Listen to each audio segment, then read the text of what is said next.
and welcome to episode 3 of SFI Not So Live with me, Jay Evans, your host. I'm joined today by 3 lovely people from the industry. Holly Andrews, who we all know, so say hello, Holly. Hello. That's all she's getting. Everyone knows who Holly is. Tony's not with us on this episode. Tony's sunning himself in sunnier climates, but we have got Simon with us, who's a BDM at Saffron. So Simon, do you want to give us a bit of an introduction to who you are for those that are listening? Yeah, thanks Jay. So I'm Simon O'Donnell. I'm the field-based BDM covering the South for Saffron. So I've been with us coming up to 10 years now, actually quite a while. So since I left university. Started out in our branch network as a cashier, moved on to consultant, the branch manager, and then finally service support manager, looking after the performance development training in the network. In between, I actually left, had a short stint at the Financial Ombudsman Service, and then came back. And I've finally taken the plunge into mortgages now, so that's me. Thank you very much. And our special guest for this week is from Positive Lending. He's their key account manager, Mr. David Coleman. David, give us a little introduction to yourself. Hello, and thanks for having me on this morning. I'm key account manager at Positive Lending. Positive Lending are a master packager situated in the market to support intermediaries and IFAs with their specialist lending inquiries across specialist mortgages, bridging, second charge, and commercial. So we're a multi-purpose outfit. And I support brokers with their inquiries, with training and education. Fantastic, thank you very much. For new listeners, if you haven't heard of SFI Not So Live before and you've stumbled across us, we are a podcast that talks about the housing and property market. We don't just talk about products, we look at the issues that are facing purchasers and how brokers can address that. We do go on to a little bit on products that are relevant to the market. This is an opportunity for us to just have a little bit of a natter. Sometimes we have a laugh, sometimes it's a bit more serious, but we just talk about some of the issues that are facing your clients. So, without further ado, let's move on. So the first story of the day is from the FT Advisor that we're going to talk about, and this is around the acute shortage of housing that we're suffering with in the UK at the moment, and it's the fact that it's pushed the prices up by 2.1% in August. Now, we all know the SDLT holidays had a huge effect on the market, although that's now coming to an end. But we are really, really short of housing. How's that affect the market as a whole, David? Are you seeing this? Is this a really big issue for brokers and their clients? Yeah, I think that there's a shortage of housing, and there's an abundance of people trying to go for the same property. The stamp duty incentive really highlighted that. You weren't having 1 or 2 people, you had 10, 15 people all going for it, and then you got into bidding wars, and the property price, just become unrealistic. It's crazy times. The purchase price kept on going up, made it unachievable for some people.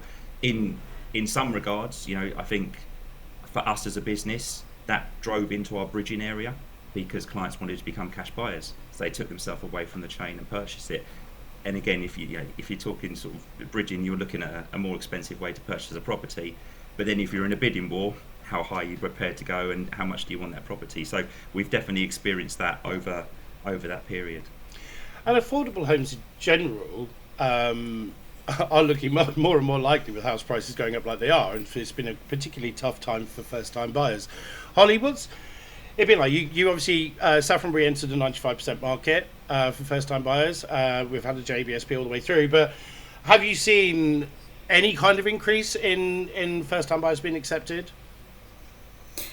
I think definitely we've seen an increase of it, because for us before we just had ads, from the whole of the pandemic. Last June we had our first time buyer range that sold out within 3 days because we were the only lender at the time offering 95%.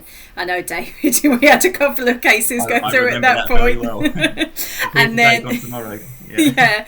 And then we kept our joint borrower sole proprietor mortgage, which is the family support where they you can have up to 2 first time buyers and 1 supporter, so that they can purchase a property if they are struggling with affordability. And now, since we've been back in the standard 95% spaces, we've definitely had a lot of interest in it. We see quite a few dips in per day for 95%, because at Saffron, because we're in the specialist space, it's not your standard case where they're not going to the high street. You're looking at people that maybe have had a credit blip in the last 24 months, 12 months over the pandemic, or their income structure isn't quite great. So that's where we're seeing it, because everybody's been impacted, whether it's because they're self-employed, so their business is either had to adapt, or their profits have been impacted over the last year.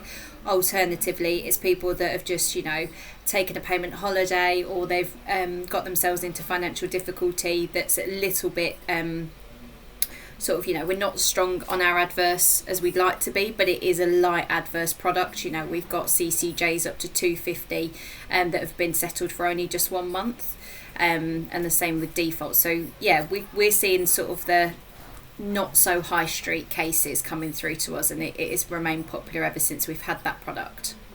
I think if we look at the housing shortage as a whole, the SDLT holiday really is to blame, isn't it? I mean, the increase in buy-to-let was evident over the last year and a half, certainly. That's going to have bumped up the prices, isn't it, David? And now our first-time buyers literally sit there going, there's not enough here for me. Absolutely, yeah. I mean, it's a supply and demand, isn't it? We moved house ourselves at the beginning of the year in April. I'd say we probably paid a good 40-50 grand above what the property was worth if we'd have done that 2 years ago, 18 months ago, 12 months ago. It's crazy. And there was a significantly higher bid on the table when we got our property, but we were accepted because we had a fuss-free chain. And the clients opted for that because it was less hassle for them, and there was less things to go wrong. So we lucked out. Otherwise, we could have gone higher and higher, and our budget would have got less and less, and we'd have been fighting against it. But yeah, absolutely, I think, and it just comes into affordability. The more the property goes up, and we got in a situation ourselves with a couple of properties that we sort of almost fell in love with, and then the bidding just got silly, and we're like, well, what are we doing here? We're just, we're bidding for something that it's just going to outprice us. It's just ridiculous. So took the sensible decision, stepped away from that, and then re-looked on the market. It as soon as you were looking at a property, it was gone. You'd find it online within the same day, the next day it was under offer. It was a really crazy time. It's madness. You've got that chain, and I say the easier option sometimes for the seller is the best option. But from the buyer's perspective, you say about affordability, Simon. You and I have spoken about JBSP very recently, along with my colleague. How has that been a bit of a saviour? What's the JBSP done that has helped these first-time buyers with affordability? Yeah, so the JBSP, or the Joint Borrower Sole Proprietor, obviously there's a lot of 95% products on the market at the moment, and we're in there as well with the first-time buyers. But with the house prices continually increasing, it's not always affordable for the first-time buyer. So with our JBSP products, we allow a supporting family member to go on the mortgage with them. So the first-time buyer has to reach affordability up to 70% of the loan, and then supporter can come in at 30%. And we can go up to 95% LTV on that and on new build houses. So that's really helped those first-time buyers that are perhaps being outpriced by the increased property prices and just falling that little bit short on affordability. So it's been a bit of a hero product at Saffron, and like Holly said, we've had it the whole time, the whole pandemic, and it's proved really popular. I'm not surprised. Just echoing David's. Carry on, sorry. Also, just echoing David's points as well on the property. That I think I've read a stat recently that there's one house for every 20 buyers or something like that. It's just incredible. We do dip chases as part of the role at Saffron, and ringing up brokers that have put dips through over the last 3-4 weeks. What's happening with them? Is there anything we can do to help? And 75-80% of them are saying, yeah, we absolutely still want to go ahead with the mortgage, but we just can't find a property. So, it literally is a seller's market at the moment, isn't it? It's a seller's market all the way through, isn't it? They definitely, and the buyer's going to look out. So just to jump in there, sort of echoing again what Holly just said, with the products that are offering, your 95% LTV products, you can't have too much adverse. And you've got to be not squeaky clean, but you've got to be fairly clean. And there's a reason you're going to a specialist lender, not a high street lender. But I think the consideration is during the pandemic, people being furloughed, a lot of adverse and blips have occurred during that period. Not through clients not wanting to do, but being forced into that situation, which is again going to prevent them from finding the right product for them and achieving the property they want to purchase. I think that's so true, isn't it, Hull? What do you think is going to happen now? What I mean, we've got conflicting stories today already about house prices going up, house prices going down, demand going up, demand going down. Everyone seems to conflict with each other. In reality, how are the next few months, or the remainder of the months left of this year, are we going to see anything? Are we going to start to see house prices go down, go up, stay as they are? I mean, do you have any predictions? I mean, I haven't got my crystal ball today, so no. But no, I think the problem with the market at the moment is that it changes on a monthly basis. So, you know, the one peak that we do have coming up that I know we'll talk about later is the remortgage peak coming up in around October. So that's a sort of a market prediction that we know is pretty certain that's going to happen. You know, the remortgage market's going to take a boom because there's a lot of people coming to the end of their product term that need to. But other than that, it's just, it changes from month to month. You know, the pandemic in general has had us all on our toes for 18 months, and I think it's going to continue going forward. You know, we're starting to see restrictions ease, we're starting to see changes in the market, and the amount of products that are available now.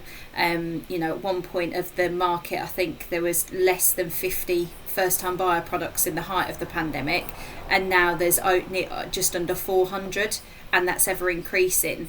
And I think the one key thing is that, yeah, you just can't predict it. Or I don't think you can predict it. Someone might have an opposing opinion. I don't think anyone has. I've seen industry experts trying to figure this out, and last year some of the things they were releasing, and then 3-4 weeks later they've just been blown out the water. That did not happen. I mean, it's been an unpredictable year and a half. Well, let's not put any blame on the government. The government have actually done a huge amount to help. There's been, you know, the Help to Buy scheme was there. Then, you know, they brought in a load of big lenders to help and support that and push forward. And now this leads very beautifully onto our next story, which is the fact that the government are throwing £8.6 billion into affordable homes, which we're saying there's no affordable homes. They're putting it in there. But actually, it's going to take a while for these houses to be built. I mean, they're looking around 119,000 homes they want to build, which is great. And stuff. But actually, when you look at it and you break it down, these affordable homes, there are options available to even first-time buyers in areas like self-build, where it can be more cost-effective to build your own home. Holly, how's self-build gone for Saffron? I know you've got some strong products in that area. Yeah, so I mean, for Saffron and our self-build, it's a product that we do internally, and we have a specialist self-build underwriters that specifically look at this product. It's available to first-time buyers as well as home movers, and it just gives people the option to purchase a plot of land or purchase an existing building, either knock it down, renovate it, or just completely build from the ground upwards. And then they can build their dream property or their sort of now home and give extra space for the monies that they may have done on an already built house.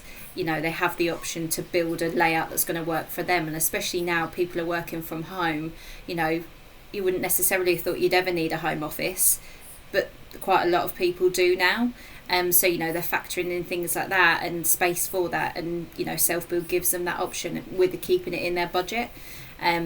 So yeah, self-build for us especially is one of the key products of where we can help first-time buyers that maybe, you know, have got no building experience but have a project manager that's able to help them, and they've got all their architect's drawings and costings, and we can really go from there and work with them on it. You've highlighted something there. There's a massive misconception because of the name that self-build is just building a home, but actually it could be converting an existing building into a home, and it could be a massive renovation. David, how is that across the industry? Obviously, we can talk from a Saffron perspective, but on, you know, trying to find an affordable way of owning a home, have you seen any shift towards first-time buyers going that direction? I mean, yeah, we've seen a spike of self-build inquiries, to be fair, and I think there's two sides to that. You've got obviously people that have been affected by the pandemic and furlough and loss of income and stuff like that.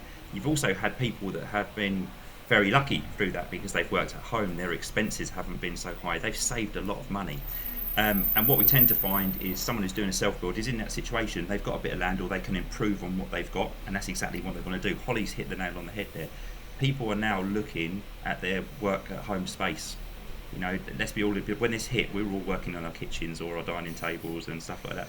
People are now looking to incorporate an actual workspace at home because the world will not go back as it was before. There will be an element of working at home, maybe full-time, maybe part-time in the office, part-time at home, and people want that availability at home, so that's going to be a consideration.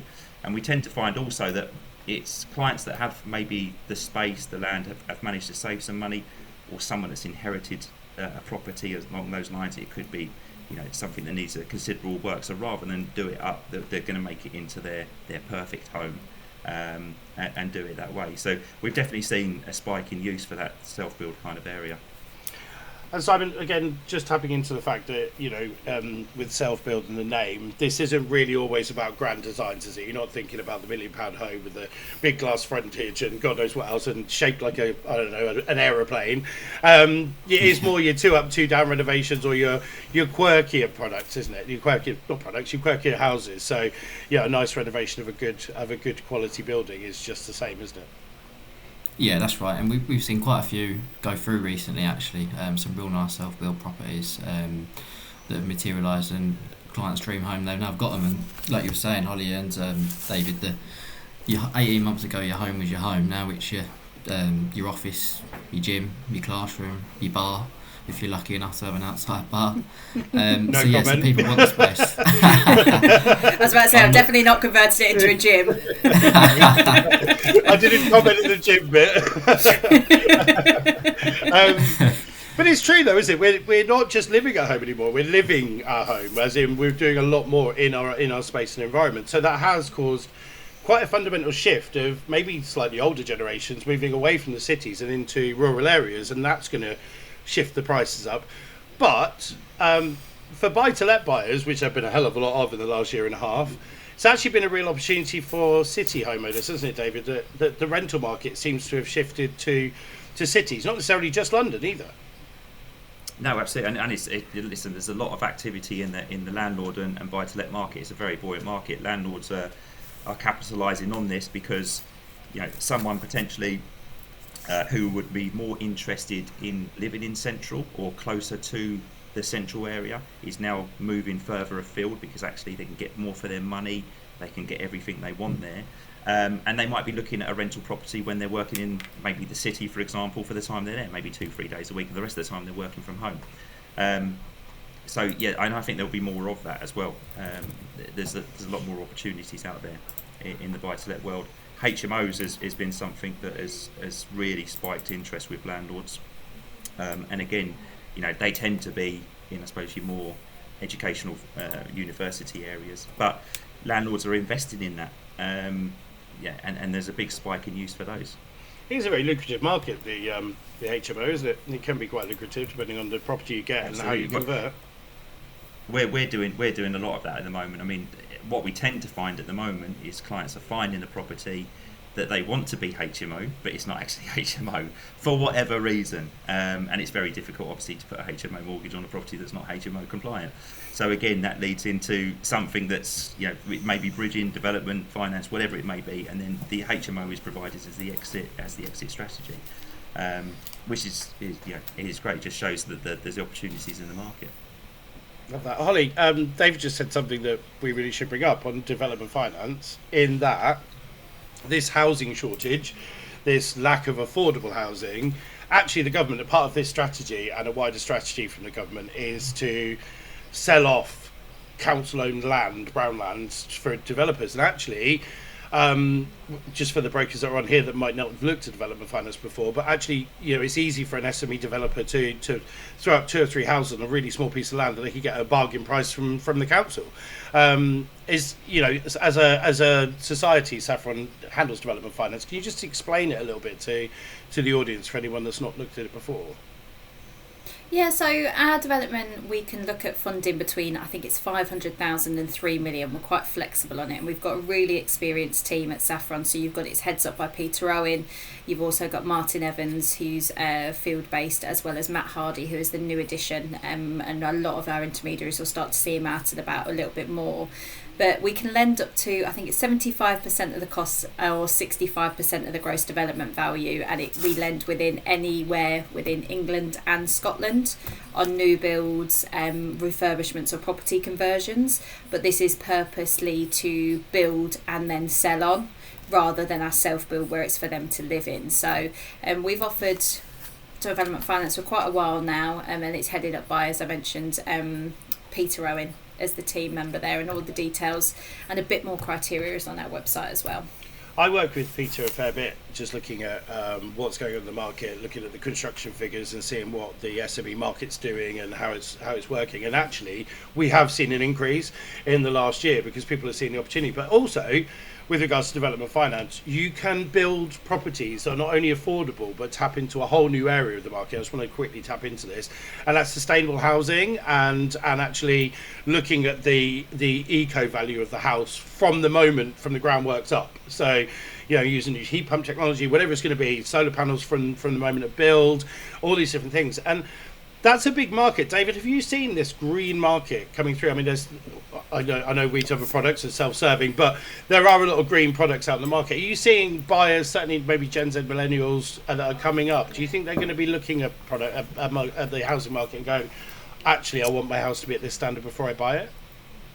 Yeah, I think so. I think, you know, it's not something I've got too much experience on, to be honest with you, but what we are seeing is more and more lenders coming out with these products. And obviously they're coming out with these products, there's an appetite for it.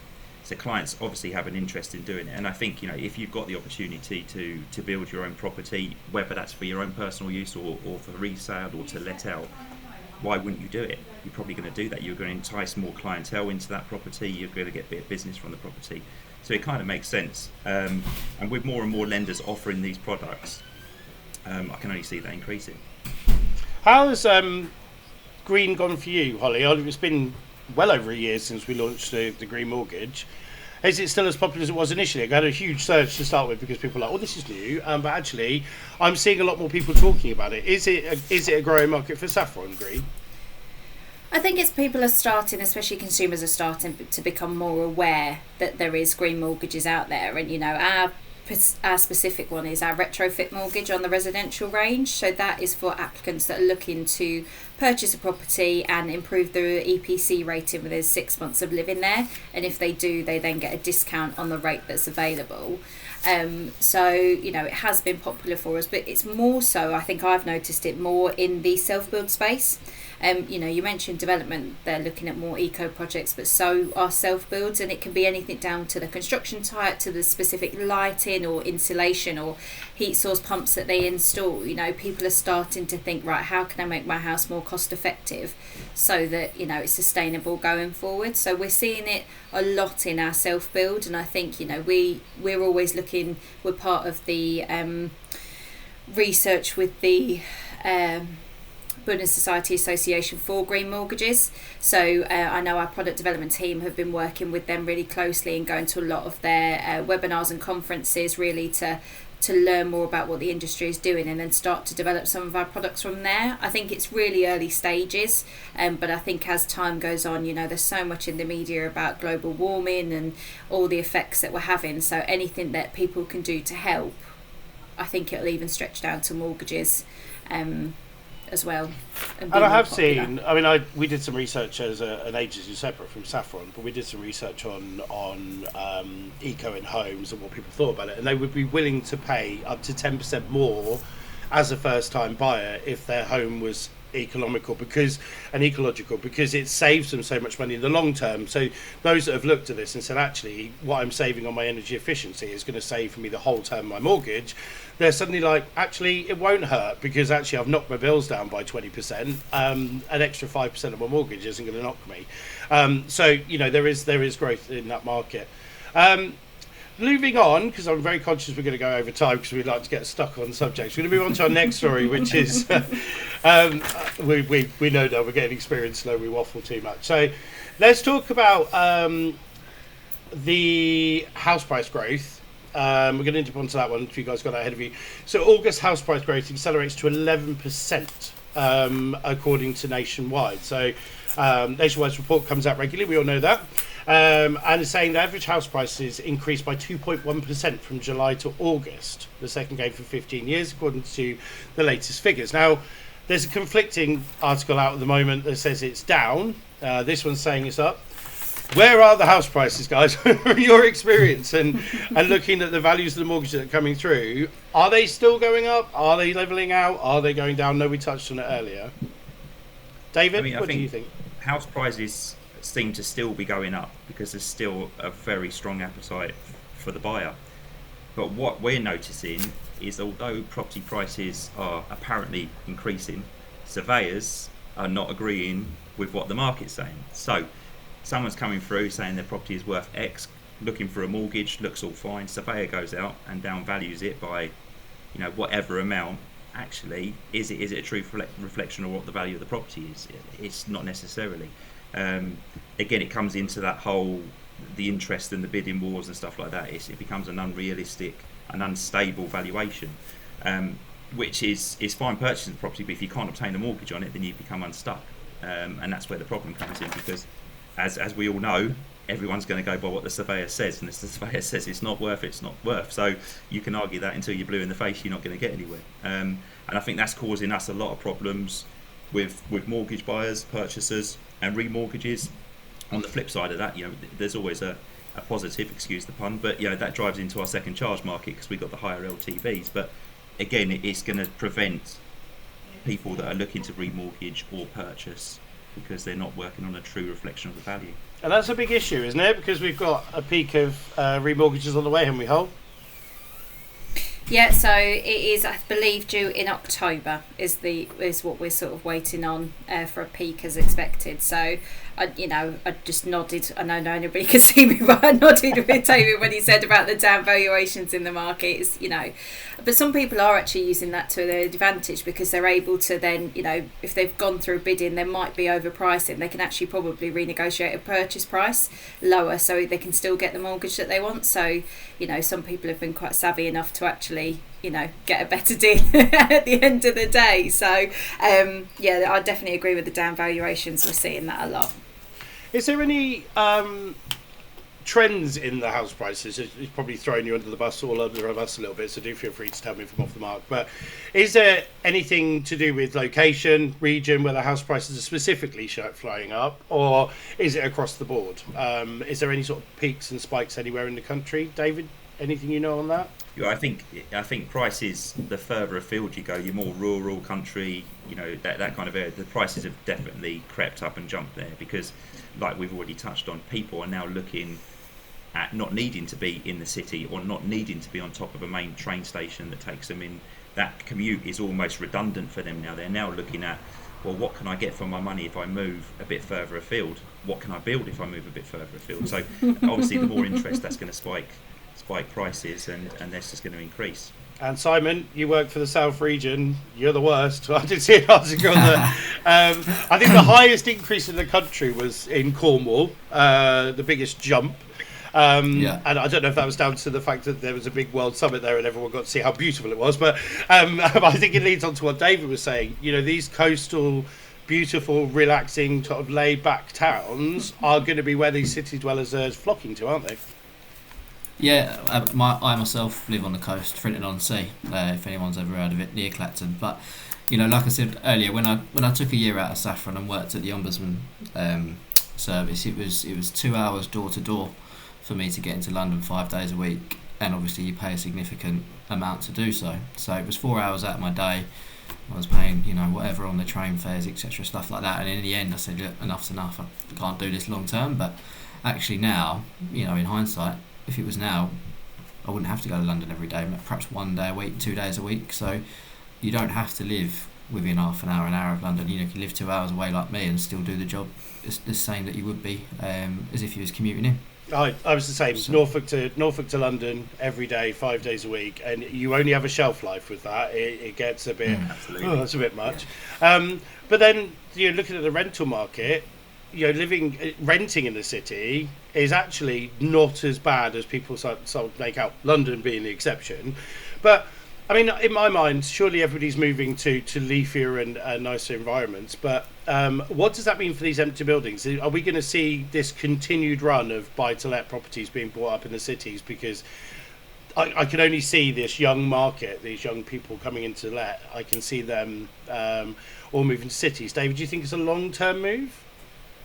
I think, I suppose we've seen an interest in inquiries, an appetite for holiday lets and Airbnbs.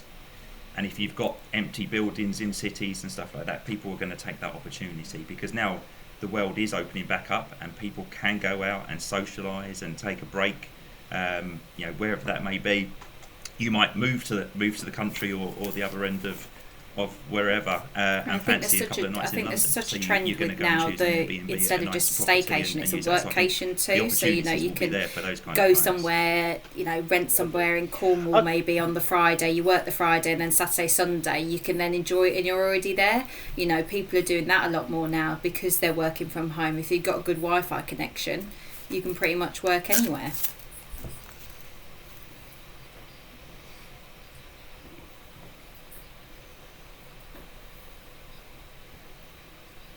That's exactly it. As long as you're set up, you've got Wi-Fi, you could be anywhere. It doesn't matter. And that's just the nature of what we've been forced into working, which is now the normal. So, well, we've had clients and businesses we work with that have got workforce that are in another country because they actually went out to visit family just before the pandemic, never been able to get back, and thought, hang on a minute, this works beautifully, and have stayed there.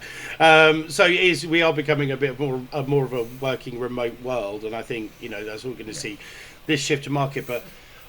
Let's see how long that lasts for. I say that hybrid has got a shelf life, so let's see. I'd say, as Holly said earlier, we haven't got a crystal ball. We don't know just yet. So really quickly, don't be giving Tony any ideas there, Jay. Yeah, he'll be sunning up in Crete every day of the week. We're doing webinars and podcasts from the beach. If only. Okay, so new builds. Let's go on to new builds, and a bit of a hot topic at the moment. And there's only so much we can say on it, but I think it's worth talking about. This is from Mortgage Solutions. New build transactions are down by 92% due to the EWS1 delays, says a developer. Says new build prices have grown by as much as 20%, but transaction levels have dramatically fallen due to the EWS1 so requirements. An EWS1 form is required for those out there that on don't know, pretty sure everybody knows building on that top of this, has but Holly, cladding, what is an EWS1 or a form? certain What does it need? What combustible is it all material. And EWS1 forms are as complicated as they sound because there's so many different classifications. So each building would be classified by a surveyor. It goes by letters and numbers, and it basically says the risk and whether there is any remedial works that need to become from it. And as we know, this came after the tragedy at Grenfell, and it was really important. There is so many different regulations now and so many different government restrictions and guidance notes that it's almost become quite confusing, not only for lenders but for individuals that are looking to buy one of these properties that maybe never heard or never even thought when they were buying it, I've got to have an EWS1 form, or this could potentially cause a risk to us. So that's a waffly answer to an EWS1 form.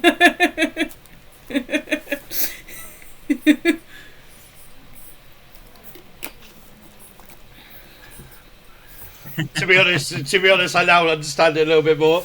And we all know it's complicated because it's been dragged out for this long. But what does it mean for those that have bought these properties? They can't resell. They're unmortgageable, aren't they, at this stage until they get the ducks in a row, David? And so what's that mean for the people that own these properties and want to move on, or somebody going in to try and buy one? They're prisoners. They're stuck. We see it all the time. I must take, I'd on average, somewhere between 3 to 5 calls a day. Can I refinance? Can I do a second charge? What about if I do a bridge? No. That's all I can tell them. And even though the government, I've said, below a certain level, actually that's deemed okay. It's not an official. They've kind of released it to the world, but it's not official, and surveyors aren't going to be comfortable commenting on that. And I think until it is official and the surveyor's comfortable going out to value a property to say, actually, this has got everything it needs, then a lender will be comfortable lending behind it, and we're a long way away from that. And there's so many people. I've got friends that live in East London, and they're trapped in their properties because they can't get out, they can't refinance. No one's going to buy it because of the same problem, so they're just stuck there. I think the only thing you might be able to do is change it to a let to buy, maybe if you've got a lender who will flip it over with no additional capital raising. But outside of that, it's causing a real problem in the market, and there's a big percentage of people that would want to refinance, move, sell, that just can't at the moment. And just reading a little bit into this, all properties over 18 metres tall fall under this category. They have to be assessed. But as you just said, David, they are trapped in their homes. There's absolutely no way out. But Tony and I did a piece with, I think it was with the FT Advisor, on people actually faking EWS1 reports and forms. I mean, surely that's not possible. But even the attempt to do that shows the desperation people are in. What do people have to do when they're moving into a property? What do they have to review, Holly? What do they have to know? What should they be aware of? So I think it's difficult because everybody has a different view on EWS1 forms, but a lot of lenders they rely on valuer's comments. We do at Saffron, which then, there's not much you can do to help until the surveyor goes out and look at it. I think it's just being cautious and, buyers asking those questions. If the property looks like it's got cladding or combustible materials on it, then to, maybe have a little bit more or just ask, but it's just really difficult for those people that are already in those buildings that, I believe it was a news interview a couple of weeks ago that I saw of a lady that had a really low service charge. They then did the EWS1 survey on the building, and their service charge this year is over £6,000 because they have to do remedial works. Wow. And you think, it's crazy. You wouldn't buy a property and think, oh, that's what I've got to think about, but that's the impact it can have. But it's difficult, and I think until further guidance comes out from the government, I think we'll always be at a stalemate with the sort of as lenders, because as David said, surveyors have to put their name against it. And if they say it's okay and then heaven forbid something happens later down the line, it's them that's going to come back on, just like us with responsible lending. We've got to put our names to it. So is it responsible to lend if we don't know what impact it could have on the customers? So the advice is, if anyone's in that situation, to just listen out for further government announcements and see what they're going to do. It sounds, according to this article, they are being more flexible and they're trying to bring out new guidance and trying to push that. It might be that, we can't predict the future. It might be that they just put a new system in place. But at the moment, sadly, if anyone's in that situation, it's pretty much, sorry, but stalemate at this stage until things change. Moving on very, very quickly to the next story. It's the last one that we're going to be picking up from the news, and we're going to talk about something completely different. And this one's about the the housing sales slump. It's Friday. We're recording this on a Friday morning, all right? It's been one of those weeks. Coffee. Yeah. I tell you what I'm going to do. So this one is about the house sales slump of 63%. But cheap mortgages are still available, so according to the FC Advisor article, it's bolstering appetite. So house sales are slumping. We know why, don't we? Isn't this down to the end of the SALT holiday, Simon? Yeah. I think it was inevitable after the rush to get everything through that you're going to see a slight slump, and perhaps those that might have waited till, to move the back end of this year or perhaps early next year were incentivised to do it earlier because of the stamp duty. So I think it was inevitable that you'd see a slight slump going forward. And I also think that because the property market is so crazy with prices, that people, because the incentive has now come to an end, well, officially at the end of this month, the total thing will come to an end. But I also think people will hold tight to either look at improving on what they've got, or they'll hold tight to see if the property market drops again and they'll get a better price, whether that's 6-12 months down the line, and they'll edge their bets to see what happens. it's certainly a waiting game, isn't it? And unpredictable, as we said earlier. Everything about this market since the pandemic has been highly unpredictable. But it's saying that the buoyancy is being kept by cheaper rate mortgages. Now, David, you must have seen some of the lenders fluctuate on their rates recently. I've seen a lot of reports of rates dropping. Is that across the board? Yeah, I mean, every day a lender is getting in touch with us to say we've dropped it by, whatever rates across the certain products they're refreshing, and that just shows that the market is slowing down. They're fighting for the business. They want the business to come through the door. Great news for clients, because they're getting better offerings. It's definitely something we're seeing. As I say, I think yesterday there was 2 lenders that come across and they'd refreshed their rates and dropped their products. Beginning of the week, there was another lender that popped up and done exactly the same thing. And that's probably going to continue until the property market picks up again, purchase market picks up again. So, yeah, good news for clients. It really is. It really is. Certainly with Halifax being underneath, sorry to brand check again, but underneath 1%, I mean, a 0.83% on large deposit holders is ridiculous. But it's where we are, as I say, it's fighting for that business. Holly, What's it mean? Obviously, coming up for the Remo time, let's look at Remo time as well as this. Those that are looking to remortgage, how are lenders going to be tackling this market and looking at these Remos and people going to stay? Is it retention? Going to be looking at their current product offering, looking at whether there is a way you can incentivise it, so you free legals, free valuation, cashback options. I think it's going to become super competitive, and we have seen the market really change over the last few months. The rates have just, I've never sort of not seen this for a long time, and I think specialist lenders, sometimes we just can't compete on rate, but then what we're looking at is the adapting criteria. We've done a whole policy review that, spoiler alert, and I might not be able to mention it, but we've got a policy review coming out in the middle of September, so hopefully we'll have some exciting changes coming up where we've had to look at people that maybe have been affected by the pandemic or certain bits of criteria that people will then have to come to us because they can't get it on the high street. Saffron unfortunately just can't go as low as the other lenders, but we can certainly try and help criteria wise. So yeah, I might have done a spoiler alert there and I'll get into trouble for it later, but just see a little plug for the end of the month. just to add a mitigating statement, if you'd like to join us on the October webinar, you can hear in detail what the policy changes are. That's all we're allowed to say. It does launch in September, but we will fill you in more in October. So well plotted, Holly, that was good. I just totally throw me off the rail and say the thought there.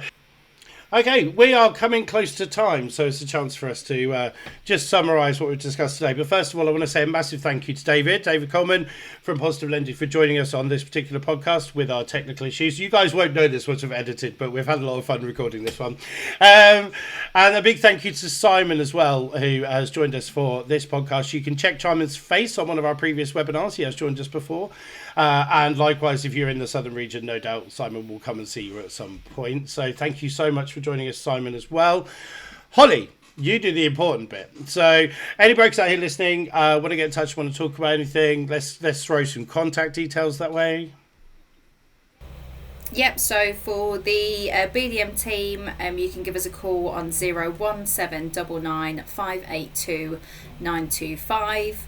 And then for if you have an email inquiry, you can send that through to bdm.enquiries@saffronbs.co.uk. Lovely. David, for the broker's benefit, do you want to give your web address away for Positive Lending? Yeah, perfect. So it's www.positivelending.co.uk. Nice and simple. If you want to get in contact with me, it's david.coleman@positivelending.co.uk. And if you want to pick up or get in contact with the team in the office, it's sales@positivelending.co.uk, and we're here to help you out with anything specialist lending. So anything non-mainstream or quirky, give us a shout. We like non-mainstream and quirky. And then a little plug from me. So this is our third podcast of a series. If you haven't heard the others, we have a new website address for you that links directly to our playlist. So sfilive.co.uk. If you go to sfilive.co.uk, it will take you on to all the pre-recorded webinars from last year, the few we've done for this year in this season 2. Also, as of tomorrow, the podcast will be available on there as well. So I say as of tomorrow, that's as of the 6th of September. They will be available on that sfilive.co.uk. We are back with SFI Live, the webinar series. We are back in the middle of this month. Registrations open this week. This time we're talking about self-build, and we've got a brilliant guest called Mary, who's coming from NAXBA, the Association of Self and Custom Build, who's going to be giving us some industry knowledge and advice. She is also a prominent self-builder herself, and she advises other clients. So she's joining us, albeit pre-recorded, on the webinar. So the registrations will be open. Follow us on LinkedIn, on Twitter to find out how you can register. They're completely free, and you do get a free CPD certificate afterwards to go towards your CPD. So that's it from us. A big thank you to everybody on the panel and for you to listening. This has been SFI Not So Live, Volume 3, and we're back again in October. Take care. Goodbye.